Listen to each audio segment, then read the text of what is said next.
So this, this particular statement also said nothing about the 9 contingencies summarized in the expert panel report last summer that said unless a whole bunch of other things got fixed in the Klamath, that there really wouldn't be any impact on Chinook salmon, including water quality issues, reduction in disease, enabling free migration to the upper basin past Kino Dam, hatchery, also that hatchery salmon don't overwhelm spawning grounds, that predation is sufficiently low, climate change impacts in terms of temperature are mitigated, that reductions in fall flows are mitigated, that there's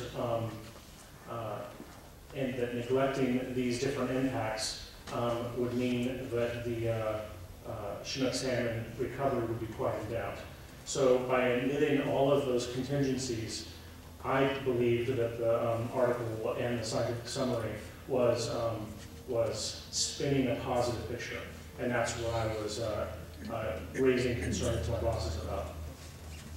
So in addition, one of the things that the summary stated was that coho salmon would reclaim 68 miles of habitat, and that's true. If you take out dams, at least those 4 dams, they can go up to the 5th dam, the Kino Dam, before they can't go any further. So they would get access to 68 miles of habitat.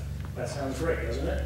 But the expert panel report in April last year said they thought the difference between the proposed action and current conditions is expected to be small, especially in the short term. So essentially the expert panel was saying, sure, they'll get access to the 68 miles of habitat, but they're not expecting it to have much influence on the salmon population.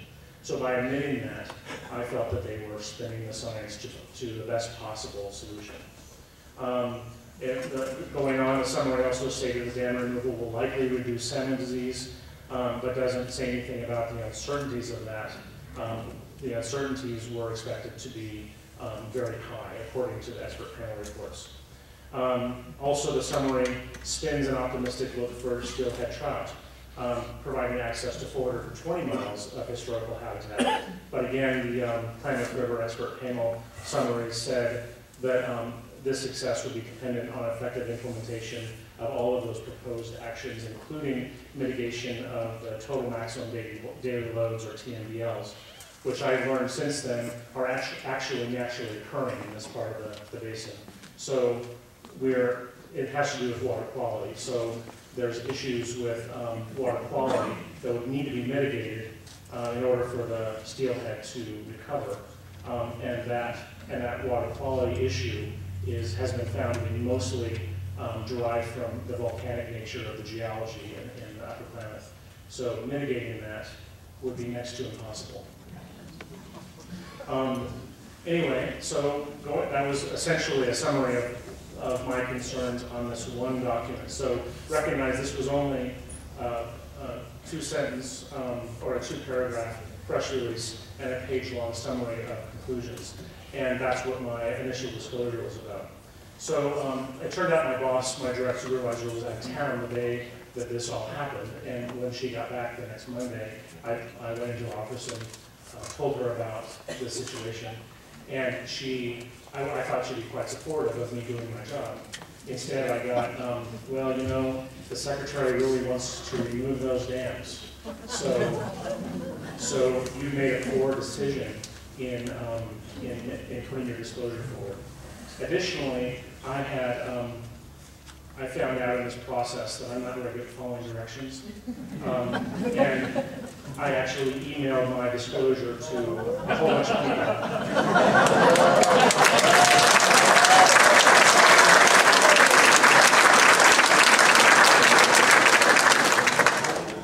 So she wasn't very happy about that. And she gave me a lecture again about creating disclosure or discoverable documents and the Freedom of Information Act, and warned me that I might be finding myself in a congressional hearing. So actually at this point I'm hoping that I do, because that would be a nice way to publicize this further. So time went on from that. That happened in September, and things changed for me pretty radically. So within the next week I was told that my position had been changed. So originally, when I was hired, my position was a permanent position. My offer letter said it was a permanent position, said nothing about a probationary period, which the government can put on the first year of an employee's term.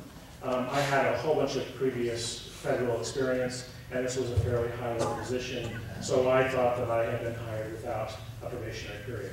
Well, they told me that there was an administrative goof, and 10 days after I filed this disclosure, my position was changed to probationary period. So from that point on, I got a poor performance review, basically saying that I wasn't a team player in terms of fulfilling the missions of the Department of Interior, and that I had made poor choices in what I had chosen to bring forward. And in my performance review appraisal, we specifically talked about this issue, and my boss said this was a major concern of hers, that she had, quote, lost trust in me. And that was hard to take. I've had a pretty good scientific career. I know that I'm a good scientist. I'm internationally known. I've never had a bad review. I've heard all those awards that I got at NASA. So this was a shock to me, getting this poor review.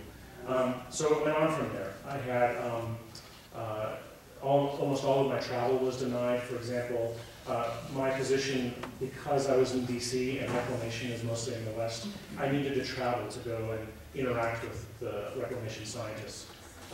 My position was defined as a 25% travel position. I traveled 26% prior to September 16th or 15th. Between September 15th and when I was terminated in February of 2012, I traveled 4% of the time. So a major, they really clamped down. They didn't want me to go out and communicate with the staff. Additionally, I requested training and mentoring. So I wanted to make the situation better. I wanted to work with my boss to find a way to keep my job. And my boss told me that she would help me with that. I had weekly meetings with her, and every meeting I said, what can I do better? Or do you have any concerns? How am I doing? And she said, you're doing fine, and I can't think of anything to help you improve. Or I can't think of anything that you need to improve on. And so that was the response on every meeting. There were some other issues, but essentially I just felt stifled and confined. I wasn't able to do the job I wanted to do. On February 6th, I was called into my boss's office. There was a witness there, and she told me that they gave me 2 days to decide to resign or be terminated. So then I had whistleblower training. I knew that I had a case, and so I went and talked to the Office of Special Counsel, which is a group of lawyers in most government agencies that oversee the way that government works. So they're kind of, they check and are independent review of the government agency. So I talked to them. I was interviewed by them extensively over those 2 days, and they thought I had a pretty good case, and they encouraged me to work it out with my bosses. I tried to do that over the next 2 weeks.